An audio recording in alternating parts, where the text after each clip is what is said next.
2005 அமெரிக்காவிலிருந்து இறக்குமதி பண்ண காருக்கு வரி கட்டாத வழக்கு, 2015 லண்டன்லேருந்து இறக்குமதி பண்ண ஒரு காருக்கு வரி கட்டாத வழக்கு, 2015 புலி படத்தினுடைய சம்பளத்தை மறைச்ச வழக்கு, 2020 ஒரு வருமான வரித்துறை சோதனையில் ஒரு வழக்குன்னு சொல்லி 2 கார் இறக்குமதி பண்ணல வழக்கு, 2 முறை ஐடி ரெய்டில் வழக்குன்னு சொல்லி தலைமை ஏற்கனவே ஊழலில் பிஹெச்டி பண்ணிட்டு தான் அரசியலுக்கே வர்றான்.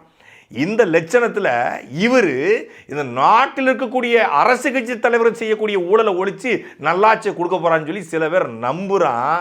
2 நாள் மலேசியாவுக்கு போயிட்டு வந்துட்டு அதுக்குள்ளே அணில்கள் பூரா ஆட்டம் அதிகமாக இருந்திருக்கு. இது எப்படி தெரியுமா இருக்குது? இவர் ஊழலை ஒழிப்புன்னு சொல்கிறது.